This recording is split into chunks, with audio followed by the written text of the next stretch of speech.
આપણે ધોરણ 11 માં પ્રકૃતિ સ્વાધ્યાય 2 ના એક્ઝામ્પલ નંબર 8 થી શરૂ કરીએ છીએ।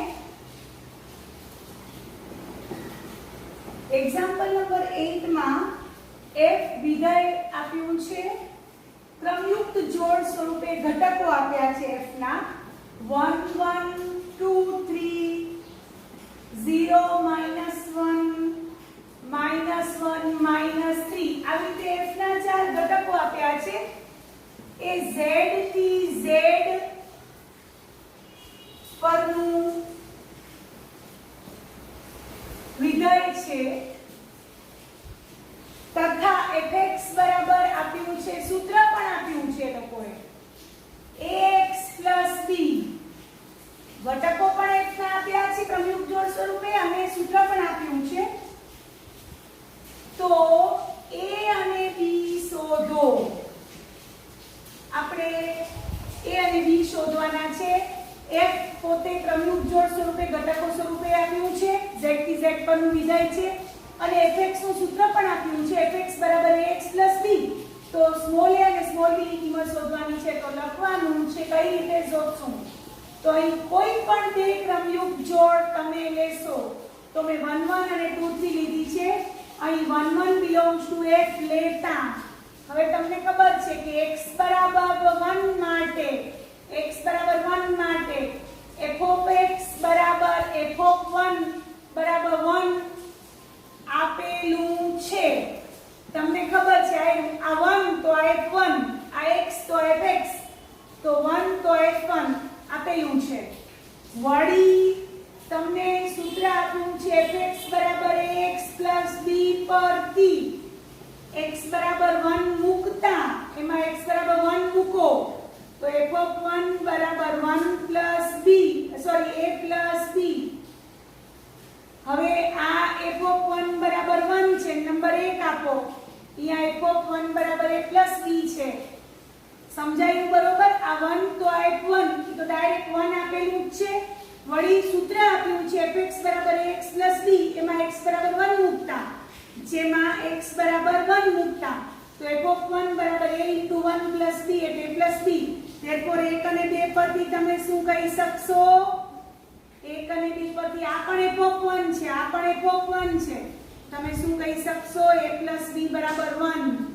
સમીકરણ 3 નંબર આપી દો। હવે બીજી ક્રમયુક્ત જોડ લઈએ છીએ। બીજી ક્રમયુક્ત જોડ 2 3 belongs to f લેતા હવે તમને ખબર છે x બરાબર 2 માટે આ 2 તો આ f2, આ 2 તો f2 બધાને ખબર છે। f of x બરાબર f of 2 બરાબર 3 આપેલું છે। નંબર 4 આપી દઈએ, નંબર 4। વળી fx નું સૂત્ર આપ્યું છે fx બરાબર ax b, જેમાં x બરાબર 2 મૂકતા f of 2 બરાબર 2a plus b, અહીંયા પણ 2 મૂકવાનો, અહીંયા પણ 2 મૂકવાનો। નંબર 5 આપી દઈએ। therefore 4 અને 5 પરથી, therefore 4 અને 5 પરથી આ પણ f of 2 છે, આ પણ f of 2 છે, જોઈ લો। therefore 2a plus b બરાબર 3, નંબર 6 આપી દઈએ। હવે આપણે 3 અને 6 ને ઉકેલશું। 3 અને 6 ને ઉકેલતા 3 અને 6 ને ઉકેલતા તો તમને ખબર છે બે સમીકરણોને ઉકેલીએ છીએ। a plus b બરાબર 1, 2a plus b બરાબર 3, બાદબાકી કરીએ તો માઈનસ a બરાબર માઈનસ 2, therefore a બરાબર 2 આવ્યા। a બરાબર 2 તમે કોઈ એક સમીકરણમાં મૂકી દો તો b બરાબર 1 minus a આમાં મૂકીએ તો 1 બરાબર 1 minus 2 એટલે minus 1 એટલે b બરાબર minus 1 આવ્યા। તો આ રીતે એને b ની કિંમત મળી। નવી જાતનો એક્ઝામ્પલ હતો, f ક્રમયુક્ત જોડ સ્વરૂપે આપેલો હતો। ક્રમયુક્ત જોડ ઉપરાંત એનું સૂત્ર પણ f નું આપેલું હતું। તો આ બંનેની મદદથી આપણે સ્મોલ a અને સ્મોલ b શોધતા શીખ્યા। તો એક્ઝામ્પલ નંબર 9 તરફ હવે આપણે જઈએ છીએ। એક્ઝામ્પલ નંબર 9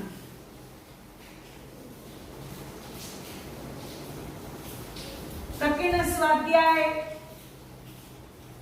2 નો પ્રશ્ન નંબર 9 પ્રકરણ સ્વાધ્યાય 2 નો પ્રશ્ન નંબર 9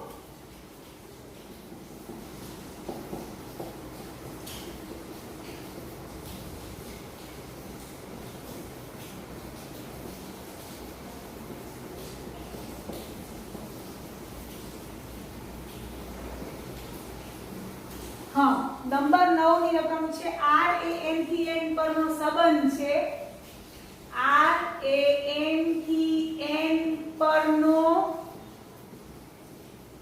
સંબંધ છે r ના ઘટકો ક્રમયુગ જોડ સ્વરૂપે આપ્યા છે ક્રમયુગ જોડ ab કે જ્યાં a બરાબર b સ્ક્વેર a અને b બંને n માંથી આવશે તો નીચેના વિધાનો સત્ય છે નીચેના વિધાનો સત્ય છે એવો પ્રશ્ન છે ચકાસવાનું છે તેનું વિધાન છે કે પ્રત્યેક a belongs to n માટે પ્રત્યેક a belongs to n માટે a belongs to r સત્ય છે બધા જ વાસ્તવિક બધી જ પ્રાકૃતિક સંખ્યા માટે ક્રમયુગ જોડ a એ r નો ઘટક થાય છે સંબંધ r નો ઘટક થાય છે એ શક્ય છે તમને ખબર છે ખાલી a બરાબર 1 માટે a સ્ક્વેર બરાબર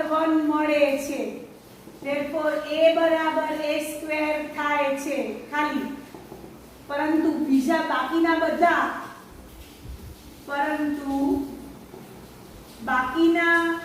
બાકીની પ્રાકૃતિક સંખ્યા માટે બાકીની પ્રાકૃતિક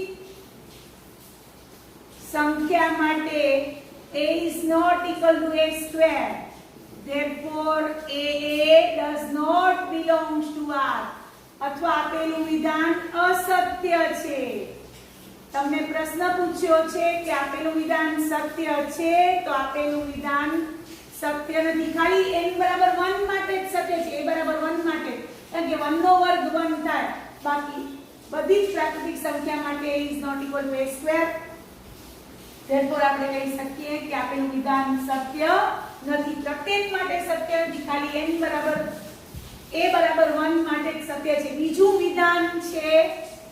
વિધાન આપ્યું છે જો ક્રમયુક્ત જોડ ab belongs to r તો ba belongs to r સત્ય છે આવો પ્રશ્ન છે તો તમને બધાને ખબર છે કે ab belongs to r હોય તો a બરાબર b સ્ક્વેર થાય આવ્યું સંબંધમાં કેવી ક્રમયુગ જોડ આવેલી છે જ્યાં a બરાબર b સ્ક્વેર થાય ક્રમયુગ જોડ એવી આવેલી છે કે જ્યાં a બરાબર b સ્ક્વેર થાય જો ab belongs to r લઈએ તો a બરાબર b સ્ક્વેર થાય પરંતુ b બરાબર a સ્ક્વેર થાય તે જરૂરી નથી બધા a ને b belongs to n માટે આ શક્ય નથી therefore આપણે કહી શકીએ કે ba does not belongs to r અથવા આપેલું વિધાન સત્ય નથી અથવા અસત્ય છે પછી ત્રીજું વિધાન આપ્યું છે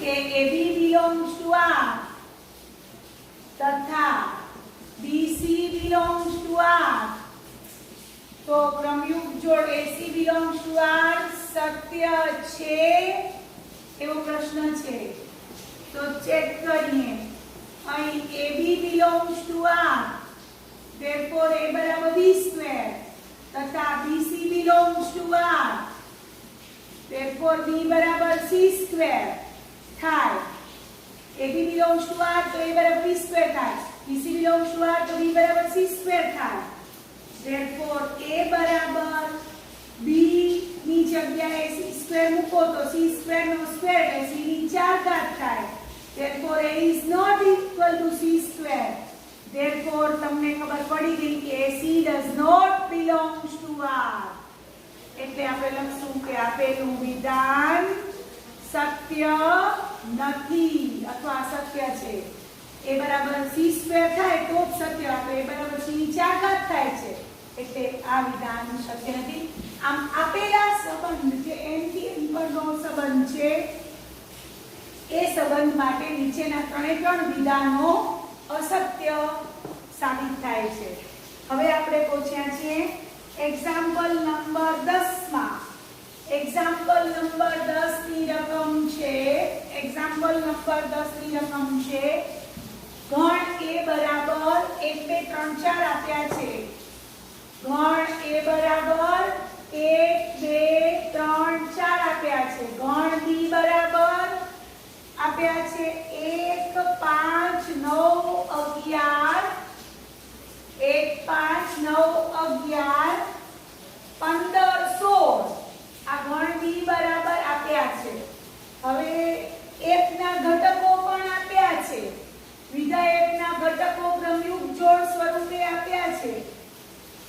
વિધાય f ના ની પણ જે f સંબંધ આપ્યો છે કે વિધાય f ના ઘટકો આપ્યા છે. અત્યારે વિધાય આપણે ખબર નથી વિધાય છે કે નહીં.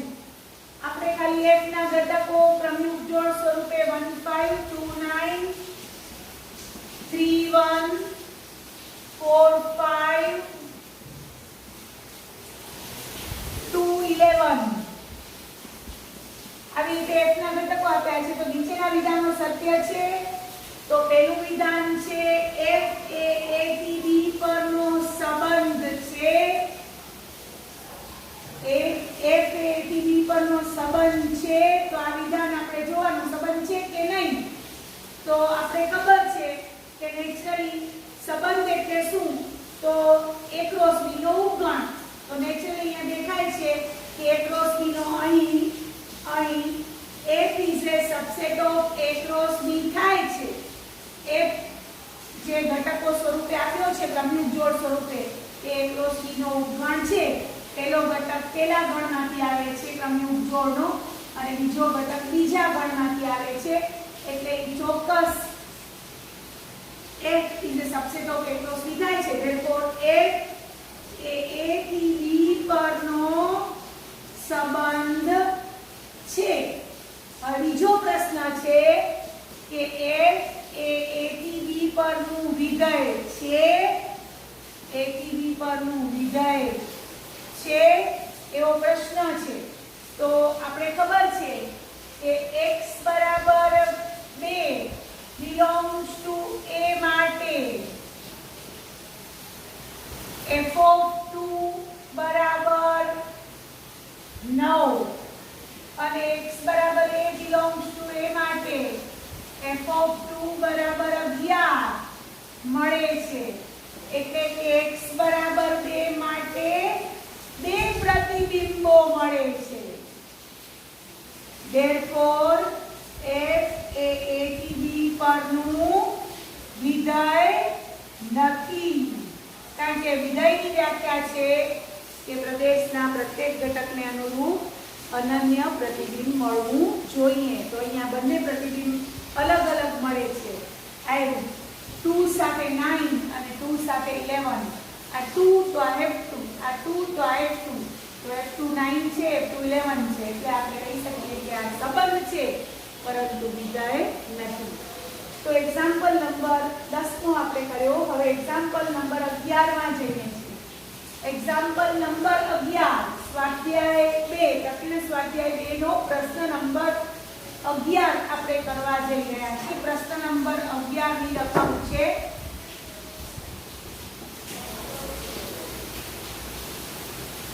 f એ z ક્રોસ z નો ઉપગણ છે. f એ z ક્રોસ z નો ઉપગણ છે. એનો મતલબ શું થાય? એટલે કે f એ z થી z નું વિધેય સંબંધ છે. f એ z થી z પરનો સંબંધ છે. આ વાક્ય આપ્યું છે f એ z ક્રોસ z નો ઉપગણ છે. તેનો મતલબ શું? એટલે કે f એ z થી z પરનો સંબંધ છે. અને ef જે સંબંધ આપ્યો છે એના ઘટકો ક્રમયુક્ત જોડ સ્વરૂપે આ રીતે બનેલા છે. પ્રમુખ જોડ પહેલો ઘટક ગુણાકારમાં AB, બીજો ઘટક A plus B અને જ્યાં AB belongs to Z આ રીતે બનેલો છે. સંબંધ આ રીતે વ્યાખ્યાયિત કરેલો છે. તો f એ Z થી Z પરનું વિધેય છે એવો પ્રશ્ન છે. તો f એ Z થી Z પરનું વિધેય છે. હવે તમને બધાને ખબર છે કે Z થી Z પરનું વિધેય હોય તો પ્રદેશના પ્રત્યેક ઘટકને અનુરૂપ અનન્ય પ્રતિબિંબ મળવું જોઈએ. તો આપણે ખબર છે કે અહીં આપણે a બરાબર 0 b બરાબર 1 લેશું. therefore પ્રમુખ જોડ થશે 0 ગુણ્યા 1 0 વત્તા 1 બરાબર 0 1 belongs to f. વળી a બરાબર 0 b બરાબર 2 લેશું.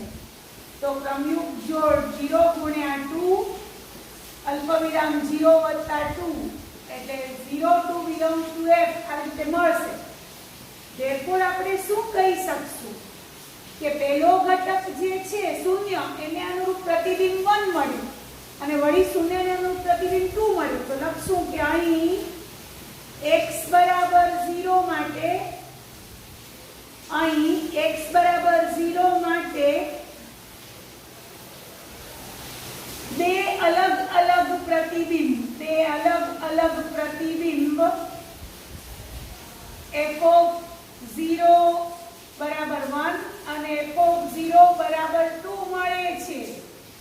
એટલે કે પ્રદેશનો એક જ ઘટક z નો એક જ ઘટક શૂન્ય લીધો તો એના માટે અલગ અલગ પ્રતિબિંબ મળ્યા. therefore f એ z થી z